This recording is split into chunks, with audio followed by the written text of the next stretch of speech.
This is Carl from National RV Detroit. I'm going to walk you through this 2020 Flagstaff Superlight model 27 BHWS. Okay. Alright, so I'm on the door side of the trailer here at the rear, and we have power stabilizers. You have one switch operates both rear jacks, and then another switch operates both front. So you can see, just like so. Of course, you don't lift the trailer with these. You just stabilize them. You're just taking the wiggle out of them. Alright. Now also, you have to plug in your grill, which is up front. You also have a 2-burner outside cooktop here. Let me see what we've got here. This should be already plugged in. Let me just make sure so I don't give you bad information. No, I guess it's not plugged in. But here's the end. So before you use it, you got to plug this male end. Let me get down here. Right here into this quick connect under here. So that's for the LP. So make sure you plug that in. Now there's a grill too, and you'll have to do the same thing with the grill. I'll show you that when we get to that. Okay. You also have an outside refrigerator, 110 AC, and as soon as you plug in the trailer, it turns on. You've got a power awning with a LED light strip, a very large awning. Your stairs fold into the trailer, of course. Now if you're on uneven terrain, you can adjust the length of the legs by pulling this pin here. You can see that. There's one on each side. You can adjust the length of the legs if you need to. This is the service panel for your refrigerator. You don't really have to go in there. It's just for service. This is a bracket to hang a TV out here. You also have antenna out and power. Okay, outside speakers. Now this vent here is for your range hood. So if you use the fan in your range hood, you have to, I can't reach without standing on something here, but if you push up at each corner of it, there's a little latch, and you push up on them and it'll allow the baffle inside to flap freely. So when you're venting with the fan, you want it to flap freely. All other times you just keep it shut. Okay. Your water heater works on either gas or electric. Now what you need to know about this is there's an electric switch right here. A switch for electricity right here. Let me see if I can get a picture of right there. So it's off right here. You can turn it on and off. This operates the electric heating element that's behind this cover here. Alright, so remember that switch is kind of a holdover when the switch was always outside. So yeah, I have to be aware that there's a switch here for the electric. The other switches are inside, which I'll show you. It runs on gas. Also keep in mind that this is where you drain it right here. It takes 1 1/16 inch 6-point socket to take this out with a 6-inch extension, so you can reach inside there. So you should have that with you all the time, so you can, when you're done camping, you can drain the water out so it doesn't get brackish or start to smell on you. Okay, just so you know, this hole here, if you were to, there's a crank you can put through this hole, and basically it hooks on a shaft that is connected to the main slide out, so you could crank that slide out in or out. If your power fails, it takes a lot of cranking, but it beats driving home with your slide out or trying to camp with it in, for that matter. So they're very reliable, but if it happened to fail, you'll be able to get out of trouble doing that. There was one other thing I wanted to show you. Oh yeah, your grill hangs here on this rail, right? And you have another quick connect down here. Hopefully you can see it. I'm not going to get down there, but you can see it right there, I'm sure, I hope. It's hard for me to see the monitor panel when the light's bright here. Alright, let me excuse my camera work here. So here we go. Excuse me one second. This is your griddle right here. I told you that you would use the hose to connect it. This is your hose for it right here. Let me see if I can see the monitor. There you go. There's the female end, and there's the male end. So the female end obviously goes on here, and then the male end will go in the quick connect underneath the trailer. You also get a utility table, which is right there, that'll hang next to it. This is the rack that it hangs on. Alright, this brass colored handle is the one that I told you can use to crank the slide out if you have to. Maybe you can, let me see which stabilizers we have here. Hold on one second, please. So this one you have to use a ratchet on it to, if you wanted to extend it. You can operate them if they fail, but you need a socket set. I just wanted to make sure. Sometimes that crank works for both, but lately they've been shipping them. They're slightly different. So anyway, that would be for your slide out to crank it in and out in an emergency. The smaller crank here, silver one, is for your power tongue jack. If that was to fail, here we are right here. You could pull this plug out of the top. It's just a rubber plug, and you can stick the crank on there and crank this manually. So you could always get yourself out of trouble that way, which is good. It's a good thing. Of course, your switch for your front stabilizers. This little hookup here is for a solar panel that'll charge the battery. So if you ever wanted to get a solar panel battery charger, it won't run your trailer or anything like that. It'll just charge the battery, but it would plug in right there, okay? You got your two LP tanks. The LP regulator is an automatic changeover regulator. So it'll just drain down the door side tank first, then it'll switch to the off door side tank back and forth. You'll be able to hear very clearly which one it's drawing from. But you cannot select the tanks independently. It's all automatic. You got two deep cycle marine batteries, two 12-volt batteries wired to 12 volts. So it's still 12 volt, but you have double the storage capacity. Okay? And keep in mind, you can sort of see it here. Let's see if I can get it up here. There, that red key right there that you're seeing, that is the kill switch for the battery. So if you want to disconnect the battery when you put it in storage for a period of time, you can just turn that key off and it'll disconnect the battery. Otherwise, you always keep it connected because you don't want to, you always want it connected because when you're plugged in, your power converter is going to charge the battery, and when you're towing it, your tow vehicle will charge it. So you always want to have it turned on, except when you're in long-term storage. All right, this is for galley tank number 2, this particular valve here. Galley tank number 2 is a gray tank. It's a second gray tank, sometimes referred to as a galley tank. It's just the storage, waste storage for your kitchen sink. All right. More storage. Okay. All right, so let's see, let's do this first. So there are two ways to get water to your trailer. The most common is just a city water hookup. So you're just gonna put your hose on here, turn it on, and everything is pressurized, ready to go. Okay. Now, if you go to a campsite that does not have plumbing on the campsite, you could always pre-fill your fresh water tank right here and use the onboard pump to pump water. So it'll work just like you've got city water, but of course you're drawing it from the tank. So that's a really good feature to have. This, just so you know, it says Antifreeze Inlet. This is for winterizing the trailer. You'll have to educate yourself a bit on this if you're interested in doing it yourself. The only thing you have to do, there's a valve on the other side of this inside the trailer, on the other opposite this panel on the inside of the trailer, and you'll have to switch the valve. It's generally behind a panel held together with 2 screws holding it in place.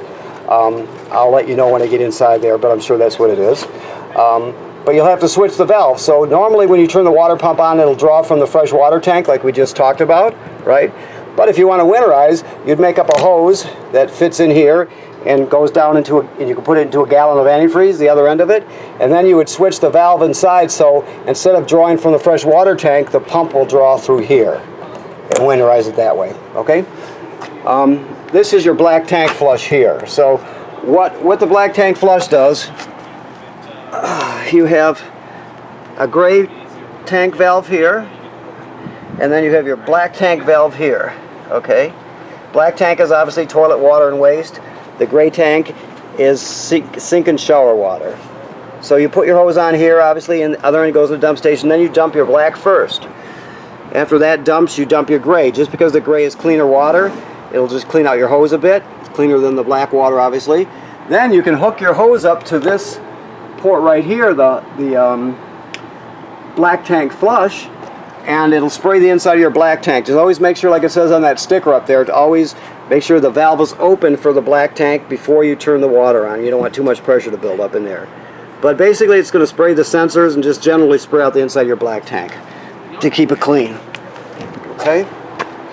So, while we're back here, this housing tells us we're pre-wired for a backup camera. So if you want to get one, make sure you get the Furrion camera that fits in that housing. You have a ladder, which is a great thing because you want to go up there. Like every trailer owner, you have to inspect it. Generally 3 times a season is what they recommend. So once in the spring, once in the fall, once in the middle of the summer, you go up on the roof or have someone go up there. You walk around, check all the sealant, see if there's any cracking or separation starting. Sometime you're going to see some cracking or separation starting, and when you do, you have to have it fixed immediately. You don't have to have the entire roof redone, you just have that spot touched up. Okay, so let's go inside. Get the air conditioner running, that's good. Excellent, let me get some light here. Okay, so, alright, so this is your awning for your power awning. You're just going to extend it and retract it.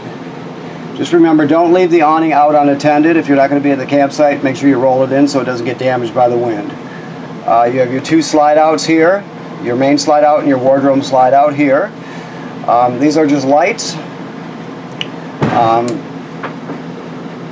Then you have this one that says Wi-Fi on it. This is the Wi-Fi Ranger. The Wi-Fi Ranger is a signal booster. It's on the roof of the trailer, and it has 2 main functions. I mean, it has 1 function, but 2 main options. The option everybody uses is the free option. If you look here, it'll on this top line, it'll say Sky4 LTE 6443. That's what you look for with your cell phone or your tablet. That's your Wi-Fi Ranger. So you'd put with all of your devices, you'd enter that password so it hooks up automatically. Okay, and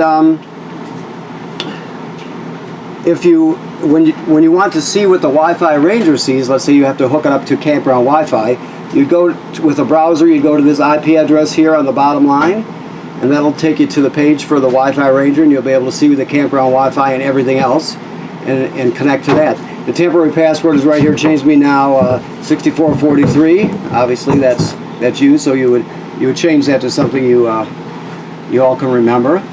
But that's basically how it works. It's a signal booster. It's got a firewall built in. It works really, really well to get you better, more reliable Wi-Fi. Now, if you choose to, you can treat this like a cell phone or a tablet in the sense that you can go to your cell phone provider and you can get a SIM card for it. I think this one takes a SIM card, but you'll have to check with Wi-Fi Ranger because they've been changing some of them over. But the bottom line is you can get a paid service also where you'll have cellular hookup with it. Most people don't use that unless they do business from their trailer or something like that, like some people do. But you have that option. But it's, like I said, there's a monthly payment just like a cell phone. All right, so the water pump is right here that I told you about. These are heating pads for your water tanks. So all your holding tanks have heating pads on them, so you can extend your camping season. You can stay out later in the fall and go out earlier in the spring. To light it on your water heater on electric, it's here. To actually power it on electric is here. To light it on gas is here. Remember, there's a second switch in the lower left-hand corner of the water heater that is also electric. So you have to have both of them turned on. All right.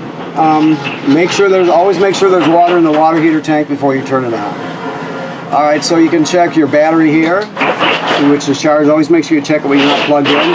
The freshwater tank has a third in there, but we're water testing still. Your black tank is empty, your gray tank is empty, and your gray tank number 2 or galley tank is empty. So as it graduates up in 1/3 increments, obviously, when you get up to past 2/3, you're going to have to think about dumping your gray and black tanks, all right? So, okay. Just so you know, up here, whoops. Oh, sorry. That's all right. Up here, this is your TV antenna. You can rotate it. It does not go up and down like they used to. It just spins, so you can fine-tune it that way. Okay, you can, I didn't show you on the outside, you might have saw it, but there's a door back there. we call them bicycle doors, and you can prop this up here and put it in up position, and you can take bicycles or whatever you want, something large that will fit in there. Okay.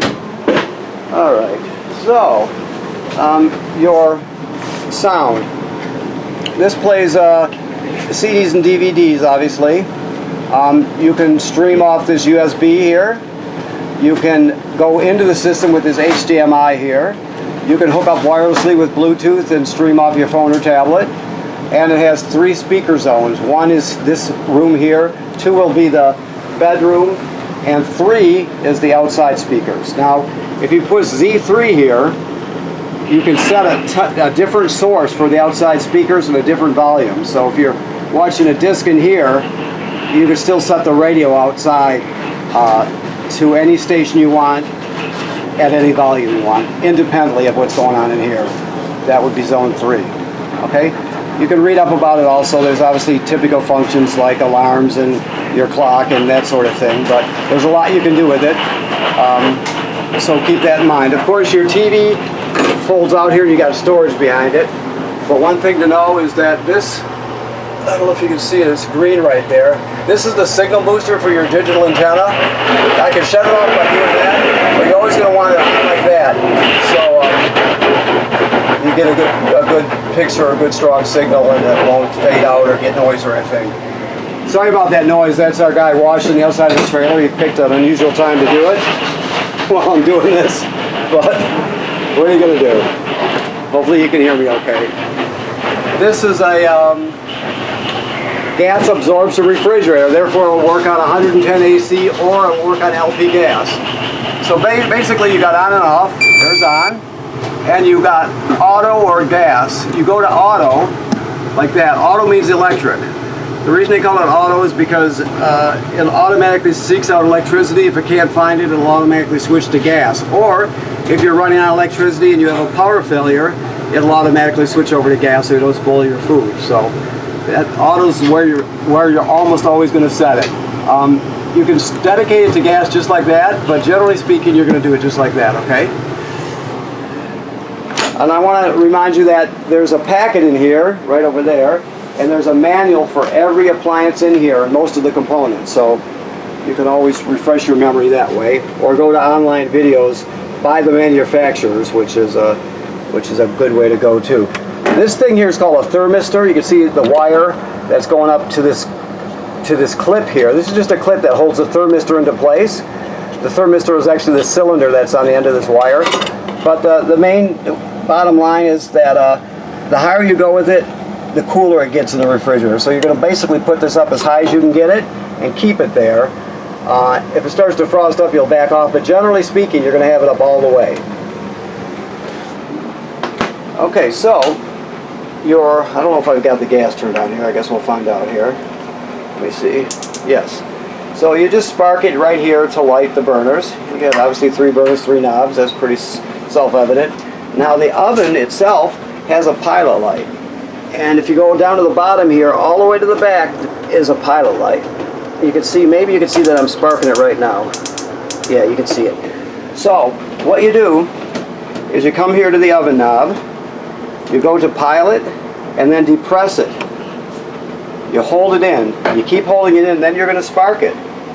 And you keep an eye down here for the pilot light to light. When the pilot light lights, you'll continue to hold this in for another 10 seconds or so till it's heated up. Then you go to operating temperature, and it works, cycles like a regular oven, of course. When you shut it off, obviously the flame goes off, but so does the pilot light. So you have to relight the pilot light each time you use the oven. Okay.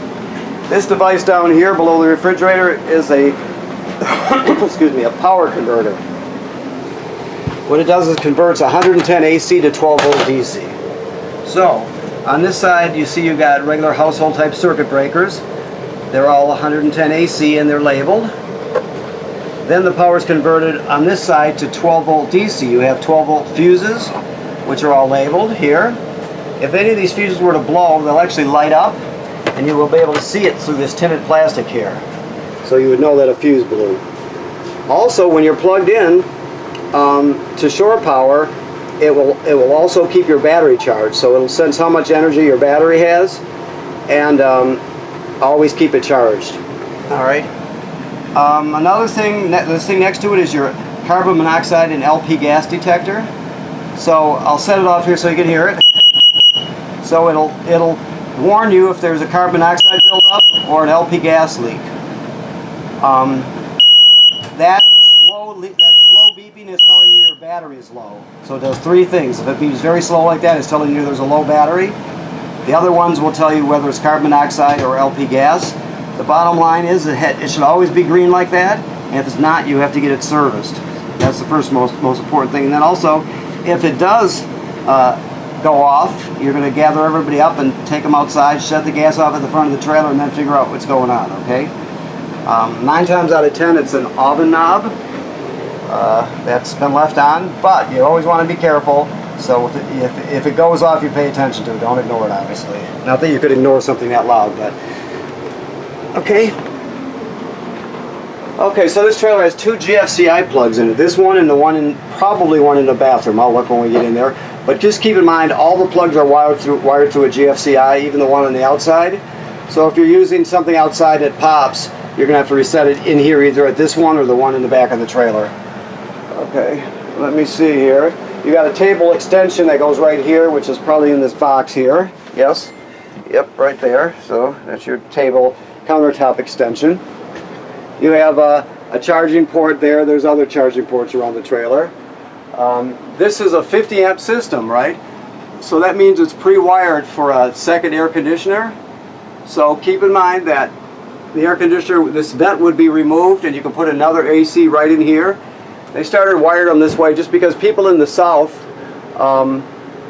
people who spend a lot of time in the South and Southwest, like a second air conditioner, and this way it's already prepped for you. You just have to drop it in, basically.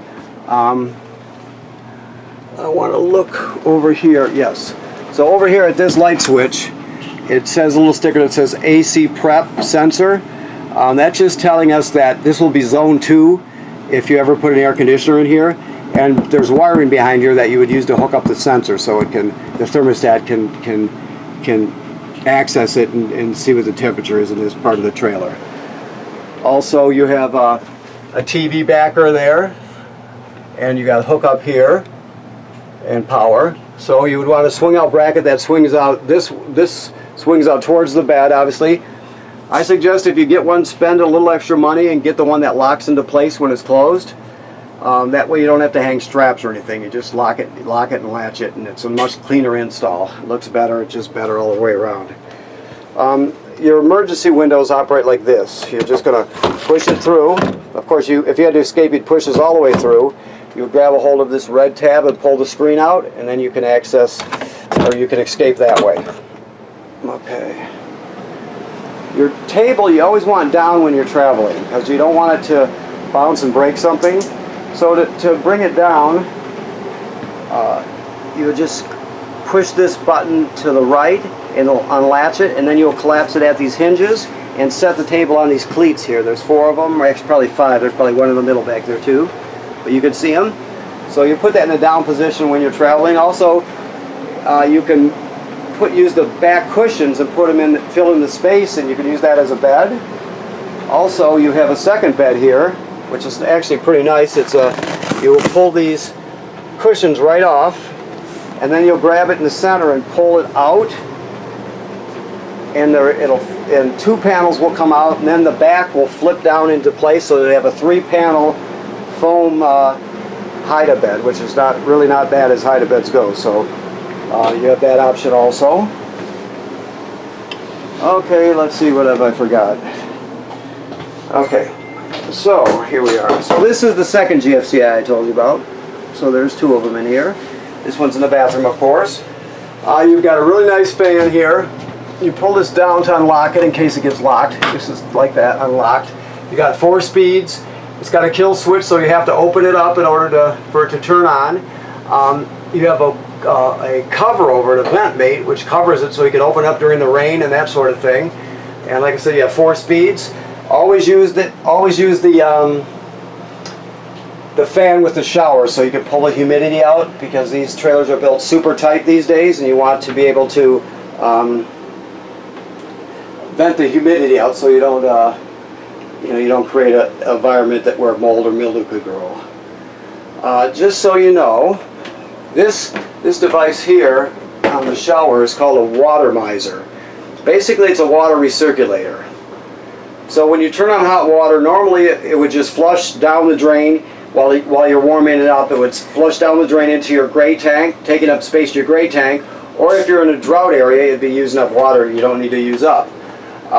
So keep in mind that in order to use it, you would put it in this position, and it'll recycle the water while it heats up. After it heats up, this will turn blue, and you'll be able to see it. You'll know that the water's hot.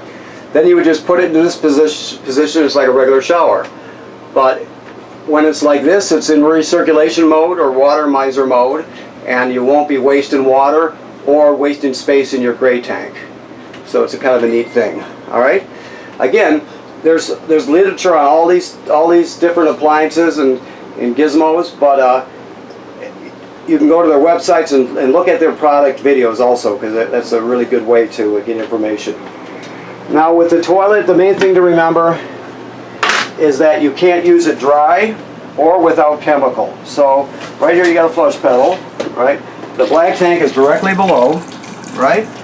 So when you hook up at the campground, you hook up your power, you hook up your water, then you're going to come in here and you're going to throw your chemical right in the toilet.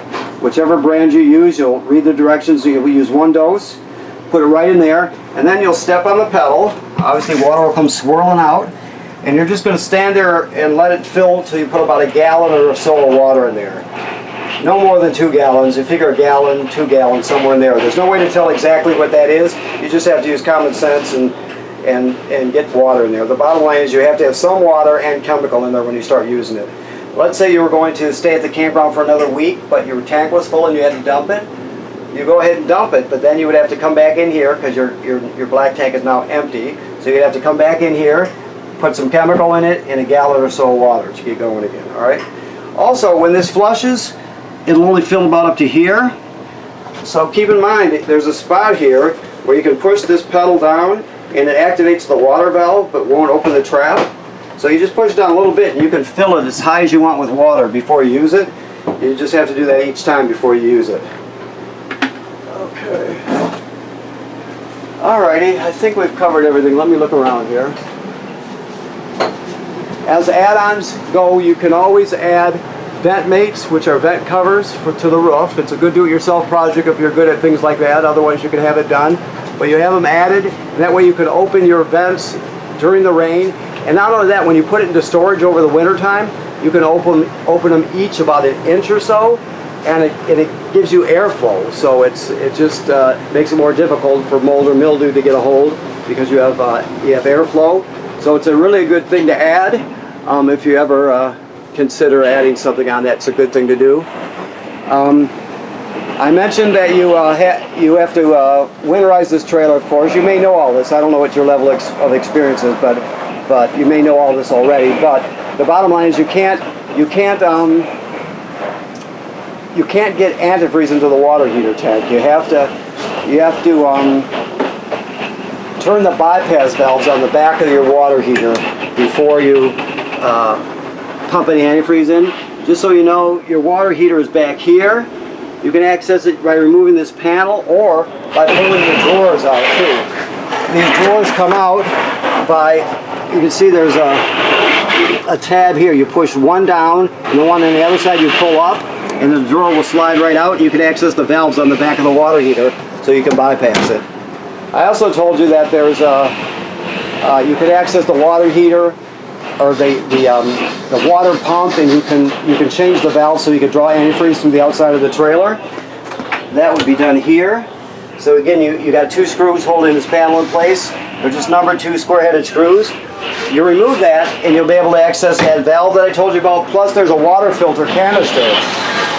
If you want to use the water filter, it'll only last 1 season, so you have to change it every season. But this is your water heater here, or well, I'm sorry, your water filter here, and this would be the wrench you slide up over the canister, from under up around the canister, if that makes any sense, and you'll spin it off.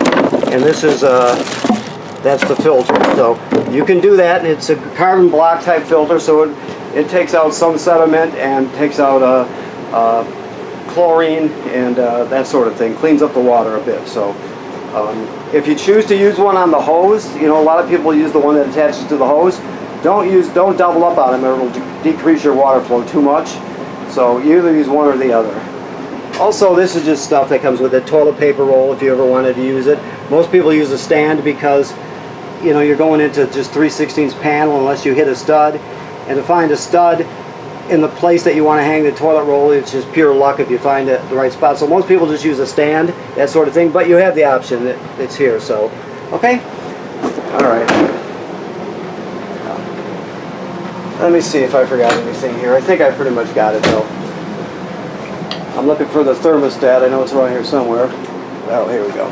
So you just have zone 1 here right now because you know it's prepped for zone 2 up front, but there's no air conditioner. So you just go through the mode: cool, auto. You always try to use auto, so cool auto would be good. But you can go through the fan, which is the air conditioner running without the compressor. Then you can go to heat, so on and so forth. We'll go back to cool auto right there. That's where you want the air conditioner set, and it shows it's zone 1, which is what we, you know, like I said, we just have zone 1. If you wanted to, if you get another air conditioner, you can change the zone here.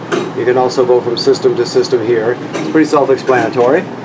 There's a lag time with everything. Like if nothing was running, I was turn the air conditioner on, it will be like a 6-second delay before anything happens. So keep in mind, it doesn't just automatically engage. There's a delay. Okay.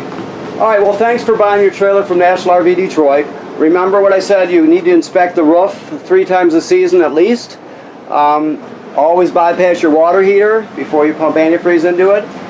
You can operate this one. You can draw antifreeze into the system from the outside by going underneath the bathroom vanity and removing that panel like I showed you. So, okay, so thank you very much, and if you have any issues or questions, you let us know. Thank you.